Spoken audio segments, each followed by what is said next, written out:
Mrs দিয়া উঠে ওদের জন্য নাস্তা নিয়ে এলেন। এই ফাঁকে বাপ ছেলে নিজেদের মধ্যে চোখাচোখি করে নিয়েছে। চোখ দিয়ে যেন তারা কথা বলছে।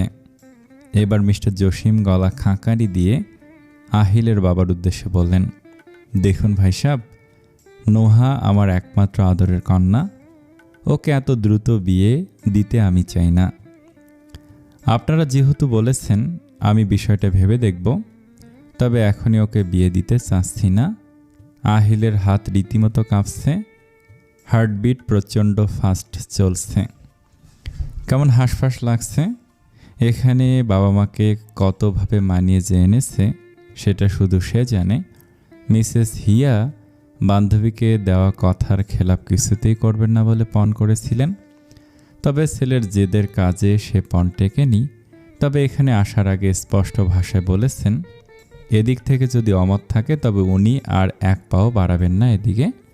সোজা তার বান্ধবীর মেয়েকেই পুত্রবধূ হিসাবে ঘরে তুলবেন। আহিলের একটা আশা ছিল মিসেস দিয়া এবং জিদানের ওপর।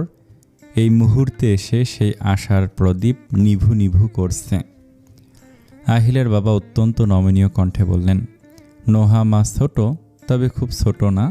সংসারের চাপ ওর ওপর আমরাই পড়তে দেব না। ওদের এজ গ্যাপটা যেহেতু অনেক, সেজন্য নোহাকে সময় দিতে আমাদের আপত্তি নেই।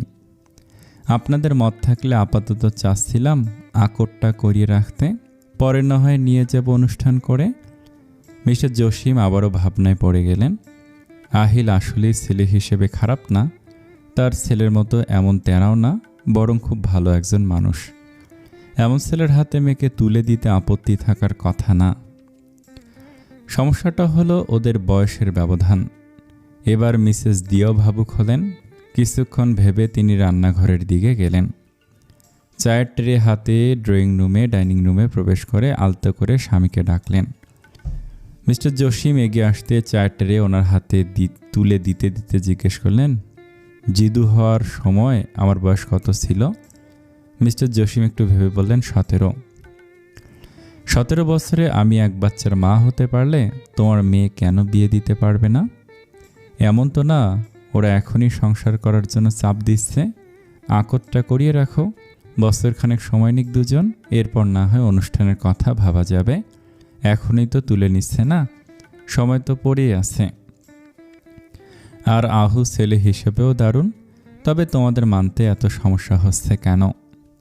স্ত্রীর কথায় অবাক হয়ে মিস্টার জসিম বললেন, তার মানে তুমি রাজি? এখানে রাজি না হওয়ার কি আছে? তোমাদের বাপ ছেলের মতো এত ভং আমি ধরতে পারি না। আমার মন বলছে আহুর থেকে ভালো আমাদের নোহাকে আর কেউ রাখতে পারবে না। ওর স্বভাব অভ্যাস সব কিছু সম্পর্কে ওই পরিবার অবগত। তোমার মেয়ে ধেংরি হয়েও এখন পর্যন্ত রান্নাঘরের কাজ ঘেঁষে না, নিজের রুমকে ডাস্টবিন বানিয়ে রাখে। এই মেয়েকে বিয়েটা করবে কে? মিস্টার জসিম বিস্মিত বদনে তাকিয়ে আছেন স্ত্রীর পানে। স্ত্রীর কথায় বেশ অপমানিত বোধ করলেন। তারা বাপ ছেলে ভং ধরে, আবার কি সুন্দর নিজের মেয়ের নামেও নিন্দা করছে এই মহিলা। তিনি রুষ্ট গলায় বললেন, কে বিয়ে করবে মানে? আমার মেয়েকে বিয়ে করার জন্য রাজপুত্রদের লাইন লাগবে। দেখো, বয়স এখনো হয়নি, এখনই বিয়ের প্রস্তাব এসে হাজির।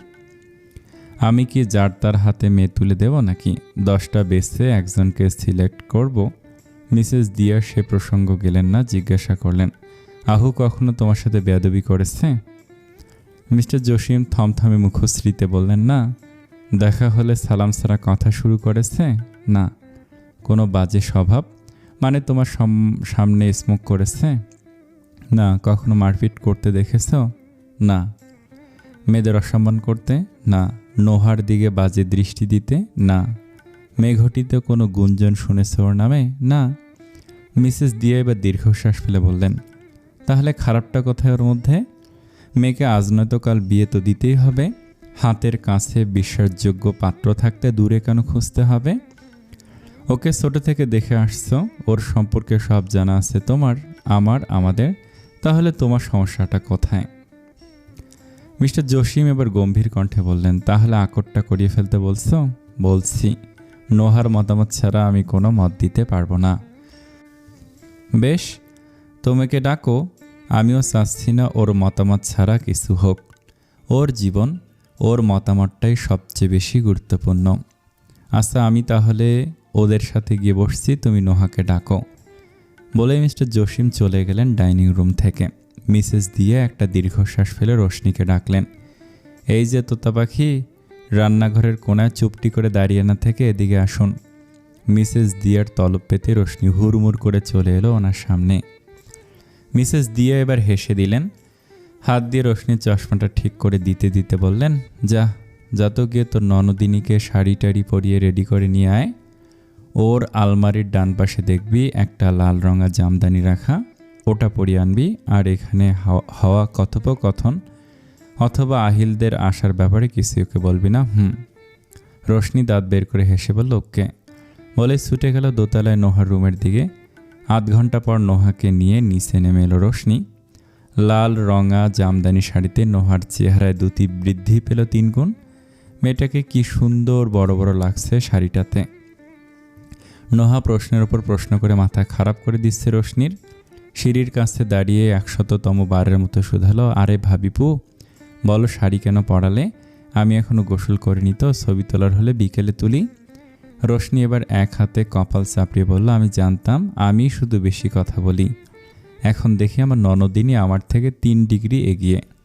ড্রয়িং রুমে গেলেই তো দেখতে পাবে শাড়ি কেন পরলাম। বলতে বলতে নোহার হাত ধরে নিয়ে গেল আহিলদের এখানে। রোশনি গিয়ে সবাইকে সালাম দিল, কুশল বিনিময় করে নিল। যদিও ওদের সাথে বিয়েতেই আলাপ হয়েছে, তাই খুব একটা জড়তা কাজ করলো না ওর মধ্যে। এদিকে আহিলের বাবা মাকে দেখে নোহার ভিতর স্যাত করে উঠল। সালাম দেওয়ার কথা বেমালুম ভুলে গেল। নেত্রদয়ে অশ্রুকণা ভিড় করল। ওনারা তো আসেন না খুব একটা, আজ কি তবে আহিল ভাইয়ের বিয়ের দাওয়াত দিতে এলেন? নোহার ধ্যানে ফিরল মিসেস দিয়ার মৃদু ধমকে। আদব কাদে ভুলে বসে আসো, সালাম দিতে হবে সেটা ভুলে গিয়েছো। মায়ের ধমকে নোহা মাথা নিচু করে সবাইকে সালাম দিল। এগিয়ে গিয়ে অশ্রু আড়াল করে মিসেস হিয়াকে জড়িয়ে ধরল। মিসেস হিয়াও নোহাকে দুহাতে জড়িয়ে নিলেন। এই মেয়েটাকে তার অনেক পছন্দ। তাদের সম্পর্কটা বন্ধুর মতো। প্রতিদিন অন্তত 2 বার হলেও তাদের ফোনে কথা হয়। প্রথম দিকে তো জিদানের মিষ্টি বোন হিসেবে আদর করতেন তিনি, পরে সেই সম্পর্ক ছাপিয়ে ওনার আর নোহার মধ্যে একটা বন্ধুত্বপূর্ণ সম্পর্ক গড়ে ওঠে। মেয়েটা চঞ্চলা, তবে আজ কেন যেন মেয়েটাকে অত্যন্ত শান্ত লাগছে। তিনি নোহার থুতনি ধরে নিজের দিকে ফিরিয়ে বললেন, মাশাআল্লাহ, মেয়ে তুমি দেখি বড় হয়ে গিয়েছ। নোহা ঠোঁট উল্টে বলল, আমি কি সারা জীবন ছোট থাকবো নাকি? তুমি তো আমাকে পর করেই দিলে। আমি ফোন না দিলে নিজে থেকেও খোঁজ নাও না। খুব ব্যস্ত ছিলাম মা, শরীরটাও একটু খারাপ ছিল, তাই আর তোমাকে বিরক্ত করিনি। কি বলো, শরীর খারাপ আগে বলবে না? এখন কেমন আছো? আলহামদুলিল্লাহ। সবাই নীরব দর্শক হয়ে ওদের কথোপকথন শুনছে। নোহার এবার সবার দিকে ধ্যান যেতেই দেখে সবাই কেমন করে যেন তাকিয়ে আছে তার দিকে। সে জড়সড় হয়ে মিসেস হিয়ার পাশে বসে পড়ল। আহিলের ঠোঁটের কোণায় সূক্ষ্ম হাসি ফুটে উঠল। মিস্টার জসিম এবার মেয়ের উদ্দেশ্যে বেশ স্পষ্ট করেই বললেন, নোহা, তুমি তো তোমার আহিল ভাইয়ের ফ্যামিলিকে চেনো। হিয়া আন্টির সাথেও বেশ সখ্যতা। আহিল ছেলে হিসেবে কেমন সবটা সম্পর্কেই তুমি অবগত। নোহা অবাক হয়ে বাবার দিকে তাকালো। আহিল কেন, তার ফ্যামিলি কেমন, সেসব নিয়ে ওর সাথে কেন আলোচনা করছে আব্বু? ওনার তো বলার কথা। শোনো নোহা, আহিলের বিয়ের দাওয়াত পেয়েছি। আহিল সবাইকে যেতে বলেছে। আহিলের বউ দেখতে তুমি যাবে? মিস্টার জসিমের কথায় নোহার ভাবনার সমাপ্তি ঘটল। আহিলের ফ্যামিলি চাচ্ছে তোমাকে ওর বউ করে নিয়ে যেতে। এখন এই বিষয়ে তোমার মতামত কি? ওনারা চাচ্ছেন আজকে আকরটা সেরে ফেলতে। তুমি কি রাজি এই বিয়েতে? এবার জিদান উঠে এসে নোহার মাথায় এক হাত রেখে আদুরে স্বরে বলল, দেখ, কোনো জোর নেই এখানে। আব্বু জিজ্ঞেস করেছে বলে তোকে হ্যাঁ বলতে হবে এমন কোনো ব্যাপারও না। তুই যদি বিয়েটা করতে না চাস, আমরা তোকে জোর করব না। তোর মতামতের গুরুত্ব সবার আগে। মন থেকে যেটা উত্তর আসে সেটাই বলবি। নোহার চারপাশ থমকে গেছে। মনে হলো তার কানে বারবার মিস্টার জসিমের কথাগুলো রিপিট হচ্ছে। আহিল ভাইয়ের নাকি বিয়ে ঠিক ছিল, তাহলে সেটার কি হলো? তাকেই বা কেন বউ করে নিতে চাচ্ছে? অনাকাঙ্ক্ষিত প্রস্তাবে স্তব্ধ হয়ে সে নিজেও। হাত পা কেমন অসাড় হয়ে আসছে তার। সে কি বলবে কি করবে বুঝতে পারল না। তার ভালোবাসার মানুষটা কি সত্যি সব ঝড়ঝাপটা পেরিয়ে তাকে বউ করে নিতে এলো? কিন্তু আহিল তো তাকে ভালোবাসে না। তবে কি অন্য কারো ইচ্ছেতে বাধ্য হলো এলো? নোহা, তুমি কি রাজি? মিসেস দিয়ার কথায় সৎ বুদ্ধি ফিরল তার। মা খুব বেশি সিরিয়াস না থাকলে তাকে তুমি করে বলে না, তার মানে এক মুহূর্তে তিনিও সিরিয়াস মুডে আছেন। নোহার মস্তিষ্ক শূন্য লাগলো। সে সারা মস্তিষ্ক হাতড়িও কোনো উত্তর খুঁজে পেল না দেওয়ার মতো। মন আর মস্তিষ্ক ইতিমধ্যে ভিতরে আন্দোলন করা শুরু করেছে। মন বলছে ভালোবাসার মানুষটা যেহেতু তার দিকে এগিয়ে এসেছে, তারও উচিত সব ভুলে তাকে আঁকড়ে ধরা। এদিকে মস্তিষ্ক বলছে সে অন্যের হওয়ার কথা ছিল। দেখো, সেই মেয়ের থেকে রিজেক্ট হয়েই বোধহয় তোমাকে বিয়ে করতে এলো। না করে দাও নোহা, এমন ছেলে তোমার যোগ্য না। মন মস্তিষ্কের জাতাকলে পিষে অবশেষে নোহা বলল, আব্বু আমার জন্য যেটা ভালো মনে করবে আমি সেটাতেই রাজি। জিদান এবার শক্ত কণ্ঠে বলল, লাইফটা তোর, আব্বুর না। বাবার থেকে ভালো তার মেয়ের কেউ চাইতে পারে না। জিদান ছোট্ট নিঃশ্বাস ছেড়ে বলল, এখানে তোর মতামত জানতে চাওয়া হয়েছে, অন্য সবার কথা ভুলে তুই যেটা চাস সেটা বল। নোহা মাথা নিচু করে বলল, আব্বু যেটা চাই আমিও সেটাই চাই, আব্বুর ওপর আমার কোনো কথা নেই। অবশেষে জুমার নামাজের পরপরই তাদের আকটটা হয়ে গেল। নোহা আহিল জড়িয়ে গেল পবিত্র হালাল সম্পর্কের সুতোয়। নোহা পেল তার মনের মানুষকে, আহিল পেল হালালভাবে প্রিয়সীকে ভালোবাসার স্বীকৃতি। আহিল নোহার মনের কথা জানলেও বোকা নোহা এখনও জানতেই পারল না তার আহিল ভাই তাকে ঠিক কতটা ভালোবাসে। তাজরিন ব্যস্ত হাতে রান্না করছে আর একটু পরপর ঘড়ির দিকে তাকাচ্ছে। সেই সকালে বের হয়েছে সাজান, এখন রাত বাজে 12টা, এখনও আসার নাম নেই। ঘণ্টাখানেক আগে ফোন দিয়ে বলেছে আসছে, কিন্তু এখনও আসছে না দেখে চিন্তায় কপালে ভাঁজ পড়েছে তাজরিনের। ভাবছে দুদিন আগের কথা, দুদিন আগে সাজান তাজরিনের থেকে তার গ্রামের নাম জেনেছে, এমনকি সে কোন স্কুলে পড়তো সেই স্কুলের নাম অবধি নিয়েছে। তাজরিন সহজে দিতে চায়নি, নানা কলাকৌশল ব্যবহার করে সবটা জেনেছে লোকটা। সাজানের মাথায় কি চলছে বুঝতে পারছে না তাজরিন। ইদানিং তার মা জননীয় ফোন দিয়ে টাকা পয়সা চাইছে না, ব্যাপারটা কেমন গোলমেলে ঠেকছে তার নিকট। সে সাজানের বাসায় উঠেছে, সপ্তাহখানেক কেটে গেছে। এর মধ্যে একদিনও সাজানকে নিজের বাবা মার সঙ্গে ফোনে কথা বলতে দেখা যায়নি। সব কেমন যেন সন্দেহজনক। আবার তাকে 5 দিন যাবত ড্রাইভিং শেখাচ্ছে সাজান।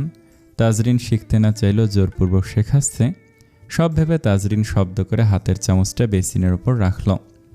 সব ঝামেলা তার ঘাড়েই এসে কেন পড়ে? এত এত রহস্য কেন তার জীবনকেই ঘিরে রাখে? ভাবনার মাঝেই কলিং বেল বাজল। তাজরিন দ্রুত গিয়ে দরজা খুলে দিল। সম্মুখে সাজানের ক্লান্ত বদন দেখে খানিকটা মায়া হলো। সে দরজা থেকে সরে এসে সাজানকে প্রবেশ করতেই জায়গা করে দিল। সাজান মুখে বিস্তর হাসি ফুটিয়ে এগিয়ে এসে এক হাতে জড়িয়ে ধরল তাজরিনকে। তাজরিনের নাকে নাক ঘষে দুষ্টু হেসে শুধালো, আমাকে মিস করছিলে ফায়ারহার্ট? তাজরিন ধাক্কা দিয়ে সাজানকে দূরে সরিয়ে দিয়ে বলল, আপনি ছিলেন না, শান্তিতেই ছিলাম, এসে দিলেন তো আমার শান্তি বিনষ্ট করে। আর কথায় কথায় এমন চিপকা চিপকি করবেন না তো, বিরক্ত লাগে। সাজান এক হাতে তাজরিনের শাড়ির আঁচল টেনে সেটা দিয়ে কপালের ঘাম মুছতে মুছতে বলল, তাহলে তো সারা জীবন তোমার শান্তি বিনষ্টকারী হিসেবেই তোমার পিছু পিছু ঘুরব। তাজরিন নিজের শাড়ির আঁচল টেনে নিজের দিকে আনতে আনতে বলল, আপনার মুখ ছিলে যাবে। যে শাড়ি এনেছেন এসব কাউকে রেগুলার পরতে দেখেন? তো তুমি পরছো কেন? তোমাকে তো ওয়েস্টার্নই হট লাগে। তাজরিন সাজানের দিকে অগ্নি দৃষ্টিতে তাকিয়ে দাঁতে দাঁত চেপে বলল, অসভ্য লোক, দূর হন আমার চোখের সামনে থেকে। বলে তাজরিন নিজে হনহন করে রান্নাঘরের দিকে চলে গেল। সাজানো ছুটল তাজরিনের পিছু পিছু। চুলায় বসানো করলা ভাজি দেখে জিজ্ঞেস করলো, এসব কে খাবে? তাজরিন ঠোঁটে হাসি টেনে বলল, কেন আপনি? সাজান মুখ ভোতা করে বলল, আমি করলা ভাজি খাই না। আজ থেকে খাবেন। নিয়ম করে 3 বেলা আপনাকে করলা ভাজি খাওয়াবো। এরপর দেখব আপনার মুখে এত হাসি আসে কোথা থেকে। তুমি খাওয়ালে তো আমি বিষও খেয়ে নিতে প্রস্তুত। তাজরিন করলা ভাজি নাড়তে নাড়তে বলল, এসব সস্তা ফ্লাটিং আমার সঙ্গে করতে আসবেন না। সাজান এগিয়ে এসে তাজরিনের কাঁধ ধরে তাকে সরিয়ে দিয়ে বলল, দাও দাও, আমি করছি ভাজি। এমন টেস্টি করলা ভাজি করব না, খেতে একদম মধুর মতো লাগবে। তাজরিন কোনো কথা না বলে দূরে গিয়ে বুকে দুহাত গুজে দাঁড়িয়ে দেখতে লাগলো সাজানের কার্য। মনে মনে বলছে, একবার শুধু ভাজিটা নষ্ট হোক, এই সবটা ভাজি তাজরিন সাজানকে গিলিয়েই ছাড়বে। সাজান করলা ভাজি নাড়তে নাড়তে তাজরিনের দিকে আর চোখে তাকালো। পরক্ষণে বিস্তর হেসে বলল, দেখেছ আমার রান্নার স্কিল, ভাজি ঘন ঘন নাড়লে দ্রুত সিদ্ধ হয়ে যাবে। তাজরিন কিছু বলল না। সাজান করলা ভাজি নাড়তে নাড়তে হঠাৎ কিছু মনে পড়ে তাজরিনকে বলল, উপরে ক্যাবিনেটের ডান পাশে দেখো, মধুর কৌটা আছে, দাও তো আমাকে। তাজরিন ভুরু কুঁচকে শুধালো, মধু দিয়ে কি করবেন? দেখতেই তো পাবে। তাজরিন সন্দেহী দৃষ্টিতে তাকিয়ে সাজানের নির্দেশনা অনুযায়ী মধুর কৌটাটা বের করে সাজানের হাতে দিল। সাজান সেটার ক্যাপ খুলে অর্ধেক মধু ঢেলে দিল করলা ভাজিতে।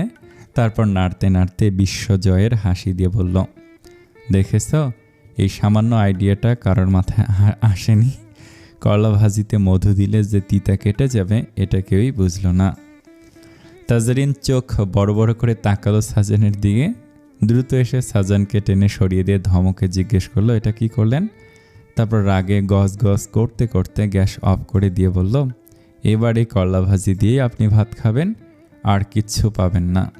এটা শেষ হতে যতদিন লাগে ততদিন আপনি এটা দিয়েই খাবেন। সাজান পড়ল ফাঁসাতে। সে তো উপকার করতে এলো, ভুল কিছু করে ফেললো নাকি? মধু দিলে টেস্টও ভালো হওয়ার কথা। সাজানকে এখনও দাঁড়িয়ে থাকতে দেখে তাজরিন ধমকে বলল, যান ফ্রেশ হয়ে আসুন, আমি ভাত বাড়ছি, আজ স্পেশাল ডিনার করবেন করলা ভাজি দিয়ে। সাজান শুকনো ঢোক গিলে কাটল। ফ্রেশ হয়ে ডাইনিং টেবিলে আসতেই সাজান দেখল তাজরিন তার অপেক্ষায় ডিনার সাজিয়ে বসে আছে টেবিলে। সাজান গিয়ে একটা চেয়ার টেনে বসতে তাজরিন সাজানের প্লেটে ভাত দিয়ে কড়াইয়ে থাকা করলা ভাজি অর্ধেক ঢেলে দিল প্লেটে। এরপর নিজের প্লেটে মাছ ভাজি নিয়ে খেতে খেতে সাজানের দিকে তাকালো। সাজান এখন বসে আছে দেখে মুখের ভাতটুকু গিলে ধমকে বলল, খাচ্ছেন না কেন? সাজান বিসমিল্লা বলে মুখে দিল করলা ভাজি দিয়ে ভাত। এক লোকমা মুখে দিতেই উঠে দৌড়ে বেসিনের কাছে চলে গেল। তিতা আর মিষ্টি মিলে অদ্ভুত জঘন্য একটা টেস্ট। ও জীবনে এমন টেস্টের খাবার খায়নি। মুখ চোখ কুঁচকে এসে চেয়ারে বসল সে। তাজরিন সাজানের দিকে তাকিয়ে খাওয়া ভুলে অট্ট হাসিতে ফেটে পড়ল। হাসতে হাসতে ভুরু নাচিয়ে বলল, কি মজা না, হেভি টেস্ট কিন্তু, বলে আবারও হাসতে লাগলো। সাজান অসহায় মুখ করে শুধালো, এটা কি খেতেই হবে, না খেলে হয় না? তাজরিন হাসতে হাসতে করলা ভাজি সরিয়ে সাজানের সামনে রাখা প্লেটটাও সরিয়ে রেখে একটা নতুন প্লেটে ভাত বেড়ে দিয়ে সেখানে মাছ ভাজি আর পালং শাক দিতে দিতে বলল, না খেলেও হবে, শুধু দেখাতে চাইলাম আপনার আবিষ্কার করা নতুন রেসিপি কত মজা, বলে মিটি মিটি হাসতে লাগলো তাজরিন। সাজান মুগ্ধ চোখে সে হাসির পানে তাকিয়ে রইল। একটা মেয়ের হাসি এত সুন্দর কেন হতে হবে? তাজরিনের হাসি সুন্দর নাকি তার দেখার দৃষ্টিভঙ্গি সুন্দর? বোধহয় হাসিটাই সুন্দর। সাজান খেতে খেতে বলল, কালকে সকালে আমার সঙ্গে এক জায়গায় যেতে হবে তোমাকে। তাজরিন শুধালো, কোথায়? গেলে দেখতে পাবে। খাওয়া দাওয়া শেষ করে বিছানায় পিঠ এলিয়ে দিয়ে চোখ বন্ধ করে ঘুমানোর চেষ্টা করলো তাজরিন। তবে সাজানের জন্য ঘুমাতে পারছে না। এই বান্দা ল্যাপটপে মুভি অন করে ফুল সাউন্ড দিয়ে মুভি দেখছে। তাজরিন বিরক্ত হয়ে মাথার নিচের বালিশটা মাথার ওপর দিয়ে কানে চেপে ধরল। তবুও কাজ হচ্ছে না, সাউন্ডটা এদিকেই আসছে। তাজরিন এবার উঠে বসে দাঁতে দাঁত চেপে জিজ্ঞেস করলো, আপনি এই মুহূর্তে ল্যাপটপ অফ করবেন নাকি আমি ফেলে দিব এটা? সাজান মনোযোগী দৃষ্টি ল্যাপটপের স্ক্রিনে রেখেই এক হাতে তাজরিনকে টেনে এনে জড়িয়ে ধরে বলল, আর একটু বাকি আছে, দাঁড়াও, একটু পর অফ করছি। তাজরিন রেগে যে ল্যাপটপটা কেড়ে নিতে যাবে অমনি সাজান ল্যাপটপটা নিয়ে দূরে সরে গিয়ে বলল, ওকে অফ করছি, বলে তাড়াতাড়ি হাত চালিয়ে ল্যাপটপ শাটডাউন করে রুমের লাইট নিভিয়ে দিল সাজান। তাজরিন ফোঁস করে শ্বাস ফেলে শুয়ে পড়ল। কিছুক্ষণ পরে অনুভব করলো তাকে কেউ সাপের মতো পেঁচিয়ে ধরেছে। ধস্তাধস্তি করেও সেই প্যাঁচ থেকে নিজেকে ছাড়াতে পারল না তাজরিন। অগত্যা ওভাবেই ঘুমিয়ে পড়ল। সকাল সকাল তাজরিনকে নিয়ে বেরিয়ে পড়ল সাজান। লং ড্রাইভ করে সাভারে এসে একটা শুনশান জায়গায় গাড়ি থামালো সে। তাজরিন লম্বা জার্নিতে ঘুমিয়ে গিয়েছিল। এখন ঘুম ভেঙে জায়গাটা কেমন অপরিচিত ঠেকতেই শুধালো, এখানে তো আপনার শ্বশুরবাড়ি না, তাহলে এখানে কেন এলেন? সাজানের মুখটা কেমন গম্ভীর হয়ে আছে। সে সচরাচর এমন গম্ভীর থাকে না। সেভাবেই থমথমে কণ্ঠে প্রত্যুত্তর করল সাজান। কিছুক্ষণ পরে বুঝতে পারবে। তাজরিন বিরক্ত হয়ে আশেপাশে তাকালো। একটা কাকপক্ষীরও দেখা নেই এদিকটায়। কেমন শুনশান হয়ে আছে জায়গাটা। পাশেই কনস্ট্রাকশনের কাজ চলছিল বোধ হয়, তবে এখন সেটা স্থগিত। একটা লোকও নেই সেখানে। এখানে কেন নিয়ে এলো তাকে? মিনিট 10 সময় পেরোতেই হাতে টান লাগলো। তাজরিন ভুরু কুঁচকে সাজানের দিকে তাকাতেই সাজান ইশারা করলো সামনে তাকাতে। তাজরিন বিরক্ত দৃষ্টিতে সামনে তাকাতে হঠাৎ তার হাত পা অবশ হয়ে এলো। দু চোখ ভরে উঠল অশ্রুতে। অনাকাঙ্ক্ষিত মানুষটির উপস্থিতি মাত্রই তার চোখের সামনে ভেসে উঠল নিজের বিভৎস অতীত, যে অতীত আজও তাকে নিঃশ্বাস নিতে দেয় না। বুকের ভিতর কেমন করে উঠল, শ্বাসরোধ হয়ে আসতে লাগলো তার। গলার কাছে হাত তুলে কষ্টে সৃষ্টে স্বাভাবিক শ্বাস নেওয়ার চেষ্টা করলো সে। কাঁপা কণ্ঠে থেমে থেমে অস্ফুট স্বরে আচরণ করল, রোহান। সাজান দ্রুত এগিয়ে এসে দুহাতে আগলে নিল তাজরিনকে। তার ললাটে একের পর এক ছোট ছোট চুমু এঁকে দিয়ে দৃঢ় কণ্ঠে বলতে লাগলো, ডোন্ট প্যানিক ফায়ারহার্ট। দুর্বল হলে চলবে না। তোমার সঙ্গে হওয়া অন্যায়ের শাস্তি দিতে হবে না, সেই শাস্তি নিশ্চিত করতে হলেও তোমাকে শক্ত থাকতে হবে। তুমি দুর্বল হয়ে পড়লে ওই বাস্টার্ড আরও উল্লসিত হবে, আবারও আঘাত করতে সাহস পাবে। তুমি কি সেটা চাও? একটু থেমে সে তাজরিনের চোখের দিকে তাকালো নমনীয় দৃষ্টিতে। আমার ফায়ারহার্ট এতটাও দুর্বল না। আমার জানা মতে সে ব্রেভ গার্ল। সে শত্রুর চোখে চোখ রেখে তাকে ঘায়েল করতে জানে। ভয় পেও না, আমি পাশে আসছি। আমি থাকতে তোমার কিছুই হবে না। কণ্ঠ আরও দৃঢ় হলো তার। ওই বাস্টার্ডকে আমি নিজেই শাস্তি দিতে পারতাম, কিন্তু তুমি নিজের হাতে শেষ করতে চেয়েছিলে বলেই আমি থেমেছিলাম। এবার সময় এসেছে নিজের সঙ্গে হওয়া অন্যায়ের বদলা নেওয়ার। একটু ঝুঁকে কপাল ঠেকিয়ে নিচু স্বরে প্রশ্ন করল, are you ready Fireheart? I hope you are completely ready to take revenge. সাজানের আশ্বাস ভরা কথাগুলো তাজরিনের ভেতরে জমে থাকা ভয়ের উপর শক্তির আস্তরণ চাপিয়ে দিল। চোয়াল শক্ত হয়ে উঠল তার। এক হাতে চোখের পানি মুছে নিয়ে ধীরে ধীরে নিজেকে স্বাভাবিক করল সে। অতীতের মুখোমুখি তাকে একদিন না একদিন হতেই হতো। হিসাব যে এখনও বাকি। নিজের সঙ্গে হওয়াটা প্রতিটা অন্যায়ের শাস্তি সে কড়ায় গণ্ডায় দেবে। ধর্ষণের মতো জঘন্য অপরাধ করে কোনো জানোয়ার এমনি এমনি পার পেয়ে যেতে পারে না। ভয় তার কেন হবে? ভয় তো পাওয়ার কথা সেই জানোয়ারটার, যে মেয়েদের সম্মানকে তুচ্ছ খেলনা ভাবে, শরীরকে ভোগের বস্তু ছাড়া কিছুই মনে করে না। নিজেকে পুরোপুরি ধাতস্থ করে তাজরিন সাজানের চোখে চোখ রেখে দৃঢ় কণ্ঠে বলল, I am completely ready to take revenge. Now I want to go out the car. Sajan তাকে থামিয়ে দু গালে হাত রেখে ঝুঁকে এসে ললাটে ওষ্ঠ ছুঁয়ে গমগমে কণ্ঠে বলল, ওই বাস্টার্ডটার কথায় বিভ্রান্ত হবে না একদম।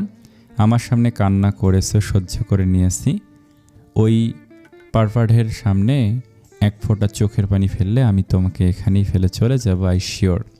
সিরিয়াস মুহূর্তে তাজরিন হেসে দিল। হালকা হেসে সাজানের গাল টেনে দিয়ে বলল, ফিকার নট। অমন কিটের সামনে চোখের পানি ফেলতে আমার বয়ে গেছে। সাজান এবার তাজরিনকে ছেড়ে দিয়ে চোখ দিয়ে ইশারা করলো যাওয়ার জন্য। তাজরিন গাড়ির দরজা খুলে দৃঢ়চিত্তে রোহানের সম্মুখে গিয়ে দাঁড়ালো। রোহান কারোর সঙ্গে কথা বলছিল ফোনে। নিজের সামনে কারো অবয়ব খেয়াল করে ফোন কেটে পকেটে পুরে সামনে তাকালো। অনাকাঙ্ক্ষিত মুখশ্রী দেখে থমকে গেল সে। অবাক লোচনে অস্ফুট স্বরে বলল, তাজরিন। তাজরিন প্যান্টের পকেটে দুহাত গুজে বাঁকা হেসে বলল, চিনতে পারলি তাহলে?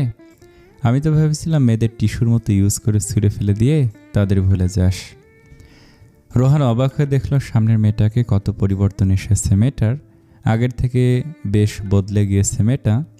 লেডিস প্যান্ট, কালো হুডিতে আবৃত মেয়েটার চুলগুলোতেই এসেছে বিস্তর পরিবর্তন। আগের সেই কেশবতী মেয়েটার কেশ নেমে এসেছে কাঁধ অবধি। কথা বলার ধরনেও বেশ পরিবর্তন লক্ষণীয়। সে তো ভেবেছিল মেয়েটা হয়তো পৃথিবীতেই নেই।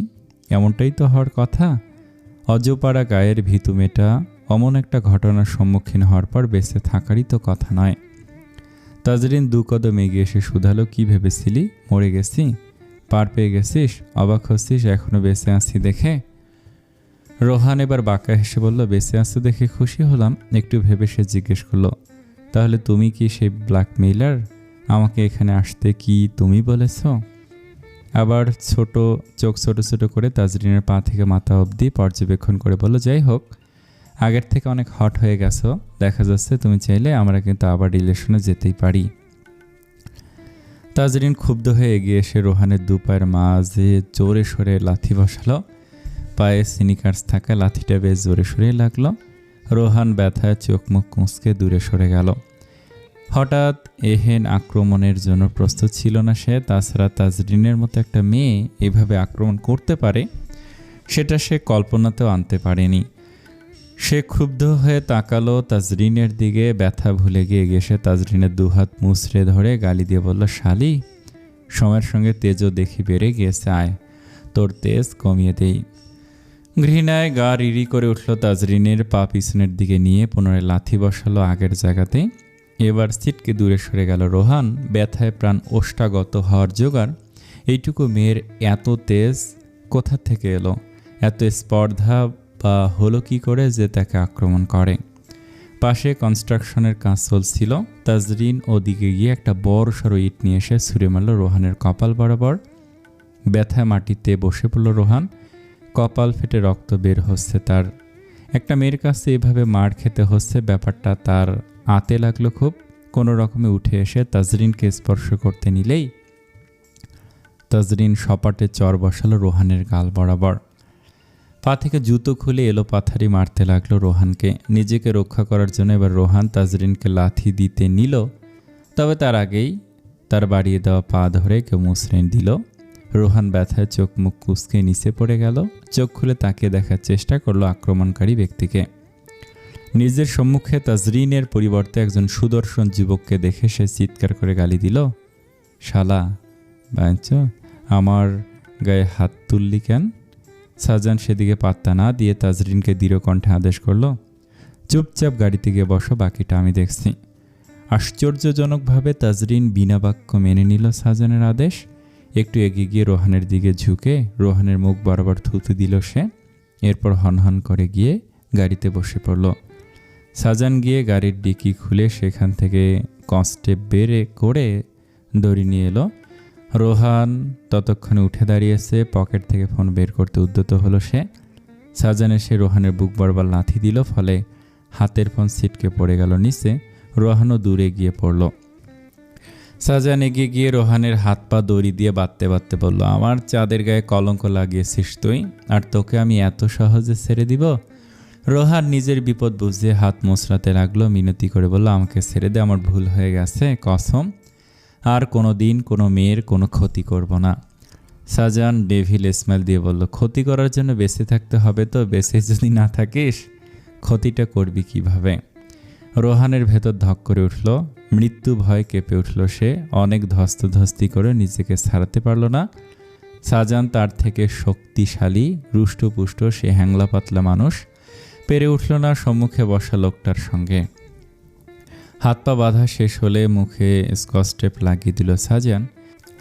এরপর প্যান্টের পকেট থেকে মিনি চাকু বের করে রোহানের পরিহিত ড্রেসগুলো কেটে তাকে বিবস্ত্র করে মাঝ রাস্তায় ফেলে দিল। অন্য পকেট থেকে গোলাপি রঙের স্টিকি নোট বের করলো, যেটায় বড় করে লেখা, আমি ধর্ষক। স্টিকি নোটটা রোহানের কপালে লাগিয়ে দিয়ে সে গাড়ির কাছে গিয়ে ফ্রন্ট সিটের দরজা খুলে তাজরিনকে নির্দেশ দিল, ড্রাইভিং সিটে গিয়ে বসো। তাজরিন বাধ্যমের মতো ড্রাইভিং সিটে গিয়ে বসলো। পাশের সিটে শাহজাহান বসে গাড়ির দরজা লাগিয়ে দিয়ে বলল, সামনে পিছনে না তাকিয়ে সোজা ফুল স্পিডে ড্রাইভ করবে। মনে করবে সামনে একটা বিষাক্ত কিট পড়ে আছে, যেটাকে গাড়ির চাকা দিয়ে পিষে সামনে যেতে হবে তোমার।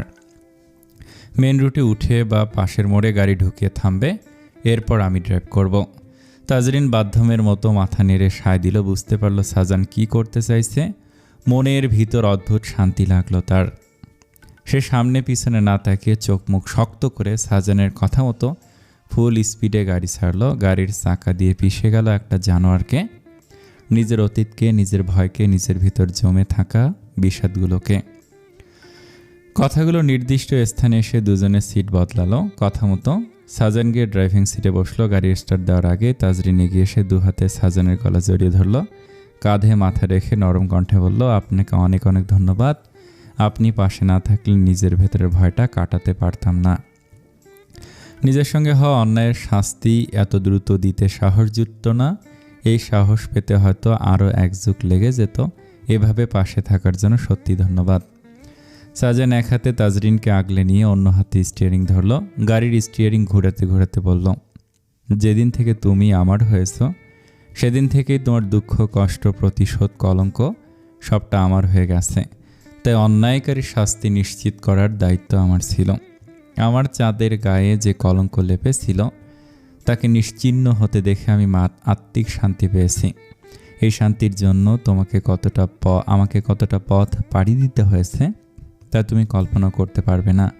সেই শাস্তি দেখতে পাওয়ার বদলে আমাকে ধন্যবাদ দিয়ে পর করে দিচ্ছ, এটা আমি মেনে নিতে পারছি না। তাজরিন ভুরু কুঁচকে তাকিয়ে সরে এসে জানালার দিকে তাকিয়ে বসল। ঝাঁঝালো স্বরে বলল, ভালো কথা মানতে পারবেন না তো? সাজান বাঁকা হেসে বলল, ধন্যবাদের বদলে অন্য কিছু দিতে চাইলে আমি কিন্তু একদম মাইন্ড করব না। অন্য কিছু দিতে ঠেকেছে আমার যত সব। নিজের কথা শেষ করে জানালায় মাথা ঠেকিয়ে বসল। তার ভিতরে অদ্ভুত শান্তিতে ছেয়ে যাচ্ছে। এত বছরের গ্লানি বয়ে বেড়াতে বেড়াতে সে ক্লান্ত হয়ে যাচ্ছিল। তবে আজ মানুষ খুন করার মতো জঘন্য অপরাধ করেও তার ভিতর বিন্দুমাত্র অনুশোচনা হচ্ছে না। ওসব থানা পুলিশকে টাকা দিয়ে কিনে নেওয়া কোনো ব্যাপারই ছিল না রোহনের পক্ষে। একজন ধর্ষক কোনোভাবেই মুক্ত বাতাসে ঘুরে বেড়াতে পারে না। একজন ধর্ষকের শাস্তি একমাত্র মৃত্যু, এবং সে নিজের হাতে সেটা দিতে এসেছে। ভিতর থেকে কষ্টের পাহাড় সরে যাচ্ছে ধীরে ধীরে, প্রশান্তিতে ছেয়ে যাচ্ছে অন্তর। অনেকদিন পর শান্তিতে ঘুম দিল সে। তাজরিনের ঘুমন্ত মুখশ্রীর দৃষ্টি দিয়ে সাজান এক হাতে টেনে এনে তাজরিনের মাথাটা নিজের কাঁধে রাখল। মেয়েটার মুখশ্রী দেখে সে আন্দাজ করতে পারছে ভেতরের অবস্থা। সাজান সন্তুষ্ট হলো নিজের কাজে। এতটুকু না করলে তো এই শান্তিটা মেয়েটার এনে দেওয়া যেত না মেয়েটাকে। অবশেষে সে সফল হলো। বাসায় আসার পর তাজরিনকে কোলে করে রুম পর্যন্ত এনেছে সাজান। রুমে এনে বিছানায় শুয়ে রেখে সে ফ্রেশ হতে গেল। ফ্রেশ হয়ে বের হয়ে দেখে তাজরিন ঘুম থেকে উঠে পড়েছে। উঠে হাই তুলে সাজানের দিকে ঘুম ঘুম চোখে তাকিয়ে বলল, কফি বানাতে পারেন না? সাজান শান্ত কণ্ঠে বলল, এই 7 দিনে কোনো দিন নিজের হাতের বানানো কফি খেয়েছ? আমার থেকে ভালো তো তুমি জানো বানাতে পারি কিনা। তাজরিন চোখ সরু করে তাকিয়ে ধমকে বলল, ধ্যাট বেটা, সোজা কথার উত্তর সোজাভাবে দিতে পারেন না জানতো? 2 কাপ কফি বানিয়ে আনুন। সাজান অবাক হয়ে তাকিয়ে রইল। এই মেয়ের মুড বোঝা মুশকিল, এই ভালো তো এই খারাপ। তারপরও আর কোনো প্রশ্ন না করে চলে গেল কফি বানাতে। কফি বানিয়ে এসে তাজরিনকে রুমে দেখতে না পেয়ে বারান্দায় গেল সাজান। গিয়ে দেখল মহারানী পা ভাঁজ করে বারান্দার ফ্লোরে বসে আছেন। সাজান গিয়ে কফির কাপ বাড়িয়ে দিল তাজরিনের দিকে। তাজরিন কফিতে চুমুক দিতে দিতে নিজের পাশে দেখিয়ে চটপটে গলায় বলল, বসুন এখানে। সাজান বসে পড়ল তাজরিনের গা ঘেঁষে। তাজরিন সরে বসে ভুরু কুঁচকে সাজানের দিকে তাকিয়ে বলল, সুযোগ পেলেই হলো না? একটু সুযোগ পেলে চিপকা চিপকি করতে চলে আসেন। ঝাড়ি দিয়ে বসলো, দূরে সরেন। সাজান হেসে দিয়ে একটু দূরে সরে বসলো। তাজরিন কফি খেতে খেতে একটু ভেবে বলল, অনেক ভেবে দেখলাম আপনি আমার উপকারই করেছেন। এর বিনিময়ে আপনাকে আমার কিছু দেওয়া উচিত। এখন আমার কাছে আপনাকে দেওয়ার মতো কিছু নেই, তাই ভাবলাম গান শোনাবো আপনাকে। আমি ওটাই মোটামুটি ভালো পারি, গান উপহার দিলে চলবে আপনার? সাজান উৎফুল্ল হয়ে তারপর বলল, দৌড়াবে? ওকে, তবে গান শোনাচ্ছি, দাঁড়ান কফিটা শেষ করে নেই। কফিতে শেষ চুমুক দিতে দিতে বলল, আমার রুমের আলমারির চিপায় দেখবেন আপনার রুমের আলমারির চিপায় দেখবেন আমার গিটারটা রাখা, ওটা নিয়ে আসুন। আর খবরদার গানের মিনিং খুঁজতে যাবেন না, আমার গানের ঠিক ঠিকানা নেই। যেটা গাইতে মন চায় সেটা গেয়ে ফেলি। তাই বলে এমন না যে আপনাকে ডেডিকেট করে গাইছি। সাজান বাঁকা হেসে চলে গেল রুমে। গিটার নিয়ে এসে আগের জায়গায় বসে পড়ে গিটারটা বাড়িয়ে দিল তাজরিনের দিকে। তাজরিন এবার বেশ সিরিয়াস হয়ে গিটারের তারে মনোযোগ দিল। গিটারে সুর তুলে চোখ বন্ধ করে গাইল, ও বন্ধু তোমার বাড়ি, তোমার ঘর, তোমার আঙিনা, সবখানে বিচরণ করি, তুমি জানো না। তুমি যখন ঘুমাও থাকি, তোমার স্বপনে ভালোবাসার কাজলে হইলাম তোমার নয়নে বন্ধুরে, তুমি মোরে ভুলা যাইও না, ও বন্ধুরে তুমি মোরে ভুলা যাইও না। সাজান মিটিমিটি হাসছে। তাজরিন যতই বলুক মিনিং বের না করতে, সে তো করবেই, আর এটা দিয়ে 24 ঘন্টা জ্বালাতেও ভুলবে না তার ফায়ার হার্টকে। একটু থেমে তাজরিন আবার গাইল, আমি জ্বালাই প্রেমের বাতি, তোমায় ভাবি সারা রাত্রি, আমার চোখে ঘুম আসে না, ও আমি জ্বালাই প্রেমের বাতি, তোমায় ভাবি সারা রাত্রি, আমার চোখে ঘুম আসে না, ও আমি থাকি আওলা চুলে, আমি সব কিছু ভুলে কোন কাজে মন বসে না, তুমি যখন ঘুমা থাকি, তোমার স্বপ্নে ভালোবাসার কাজল হইলাম তোমার নয়নে বন্ধুরে, তুমি মোড়ে ভুলা যাইও না, ও বন্ধুরে তুমি মোড়ে ভুলা যাইও না। এটুকু গাইতে সাজান হু করে হেসে দিল। সাজানের হাসির শব্দ শুনে তাজরিন খট করে গান গাওয়া থামিয়ে দিল। সাজানের দিকে অগ্নিদৃষ্টিতে তাকিয়ে গিটারটা শব্দ করে রেখে দিল ফ্লোরে। সাজান হেসে কুটি কুটি হচ্ছে। তাজরিন গা ঘেঁষে বসে এক হাতে কোমর জড়িয়ে ধরে বলল, এই গান তুমি আমার জন্যই গাইলে তাই না? তাজরিন খ্যাপাটে সরে সাজানের হাত ঝেড়ে দিয়ে ফেলে বলল, আপনাকে না মিনিং নিজের করে টানতে মানা করলাম, আমি তো টানবই, টানতে থাকেন অসভ্য লোক, বলে উঠে হন হন করে রুমে চলে গেল তাজরিন। সাজান পিছু পিছু যেতে যেতে গাইল, ও বন্ধুরে তুমি মোরে ভুলা যাইও না। তাজরিন বিছানা থেকে বালিশ তুলে তেরে এলো সাজানের দিকে। সেটা দেখে সাজান উল্টো দৌড় দিল। তবে কাজ হলো না। ইতিমধ্যে পিঠের ওপর ধপাধপ বালিশের প্রহার চলছে। আত্মরক্ষার তাগিদে সাজান আর একটা বালিশ তুলে নিয়ে তাজরিনের আক্রমণ ঠেকানোর ব্যর্থ চেষ্টা চালাতে লাগলো। তাদের খুনসুটিতে পুরো ঘরময় মুখরিত হয়ে উঠল। বালিশের তুলোগুলো ছড়িয়ে ছিটিয়ে এদিক ওদিক উড়ে গেল। আসসালামু আলাইকুম। এইটা গল্পের সমাপ্তির আগের পর্ব। আগামীকাল গল্পটা শেষ হবে। এই গল্পটা কেমন লেগেছে কমেন্টে জানাবেন। অনেক ভালো থাকবেন। আমার এই গল্পটা তো অনেক ভালো লেগেছে। আসসালামু আলাইকুম।